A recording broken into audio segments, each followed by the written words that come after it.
والله marka ay noqoto ka wacyigelinta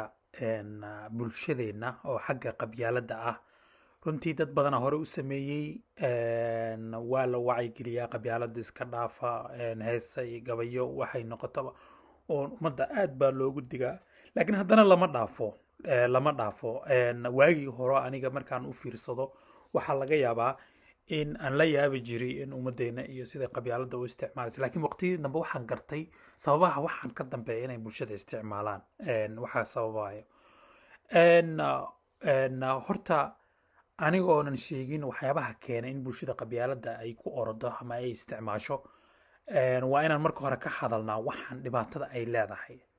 dhibaato ba'an ay bulshada ku haysaa bulshada waa isku dishaa waa kala qaybsanaan baahsana kala jirto inta Soomaaliyeedoo heshiisay oo isla deganna waxaad dareemaysaa in si munaafiqnimo ay ku jirto ay iskula degan yihiin oo deegaanada ay ku wada nool yihiin madaxda oo maanta Soomaaliyeed laga soo bilaabo madaxweynihii gudoomiye baarlamaanka sanataradii baarlamaanka wixii oo dhan maca golaha wasiirada waxaa tirahdaa waxay ku yimaadeen 4.5 oo ah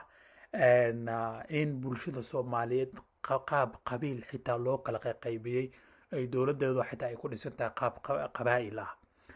arrintaas marka waxay keeni kartaa qof kastaba markii aad fiirisid dowladda oo isha ay dowladnimada uu Soomaaliya ku fiirinayo waxa ugu horeeya uu fiirinayo waxay tahay aniga meeqa wasiiraan ku leeyahay meeqa xildhibaan aan ku leeyahay qabiilada qaarkiisa xitaa waxaad arkaysaa inay ay mataqaanaa tartan iskula jiraan ayaga dhexdooda waaye oo lafka iyo lafta kale ay u xanaaqsan tahay lafta kale ay dirir kula jirtaa waxaana la hayaa in qabiilada qaarkiis ayaga dhexdooda dagaalo oo caadi oo mataqaana maartay isku laayeen inuu ka dhex dhacay marka Soomaaliya maanta bulshadeeda qabiilka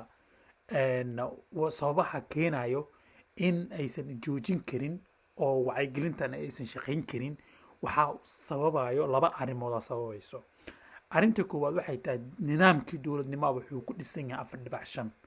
oo qof kastaba isha dowladda uu ku fiirinayaba madaxweyne mucaarad lagu noqdo ra'iisul wasaare in saan wax laga sheego video la soo sameeyo baraha bulshada lagu soo faafiyo waxaasoo dhan waxa ugu wacan qofka shakhsiga Soomaaliyeed indhaha dowladnimada uu ku fiirinayo ma ahan wax uu asaga ilaalsanayo wax uu qaab qabyaaladeed uu ku fiirinayo taas waa qodobka labaad waxay tahay ay adag tahay in qofka Soomaaliga qabyaaladda laga istaajiyo waxay tahay markuu dhibaato geysto oo ma qof uu soo dilo ama dhibaato kale uu geystaba waxa xaajada ka fadhiisanayo waa odayaashiisa waa beeshiisa wax u qabanayo waa beeshiisa meesha marka wuxuu ku haystaa marka waa security ku haystaa marka amni ku haystaa oo ah bulshada meesha la raba inay cuskato waa dowladda waay laakiin meesha marka u fiirsatid qabiilku cuskanaya taasa marka waxay keenaysaa inuu qabiilkiisa amino hadduu qof daqar ku soo dhufto waxaa laga yaabaa odayaashiisa ama mataqaana maartay dadkiisa inay u gurmadaan marka sidaa awgeed way adagtaa marka sidee loogu bixi karaa waa su'aasha meesha taalo marka muhiim ay tahay inaan ka jawaabno waxaa loogu bixi karaa waxay tahay nidaamkan qabeeliga ku salaysan oo bulshada kala qaybinaya kala irdiyey in horta meesha laga saaro nidaamkan markii meesha laga saaro waxay keeni kartaa in cid kastaba oo madaxweyne ra'iisul wasaare wuxuu ku imaan doonaa ama ay ku imaan doontaa qaab tayeysan yaa wax yaqaano yaa tayeysan yaa bulshada fikir iyo mabaadi afkaar ah yaa wata meesha imaanayso qof kasta Soomaaliyeed dowladnimadii wuxuu ku eegayaa ama ku fiirinayaa waxay tahay waa inuu asaga leeyahay oo san dadkoo dhan tusaalaan madaxweyne 1 milyan oo qof ay soo dooratay ugu yaraan iyo madaxweyne mataqaana ma aragtay jeebkiisu ku yimid isku tayo ma ahan isku waa dareemi kartaa oo wax ummadda ay wada leedahay ummadda dhan ay wada fiirsanayso waa oo ummadda dhan mataqaana ma aragtay ka dhaxo noqonaya asagana dowladda marka uu soo dhisayna wuxuu ku soo dhisayaa qaab tayeysan ku soo dhisayaa si marka waxa bulshada Soomaaliyeed doonayaan ay rajaynayaan inay dowladooda ka helaan si loo mataqan loo howlgeliyo oo loogu guuleysto midda kale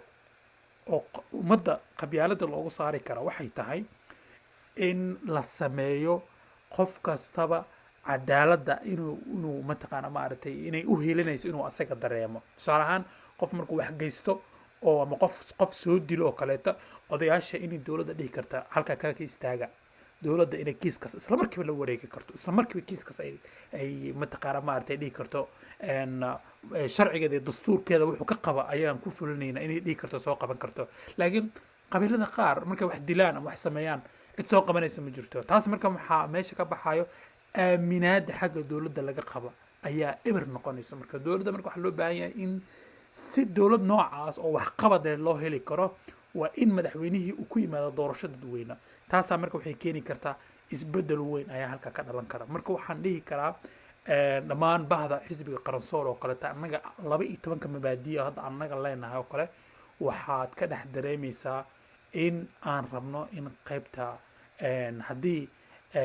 nidaamka 4.5 meesha laga saaro inaan la imaan doono waxqabad oo bulshadeenna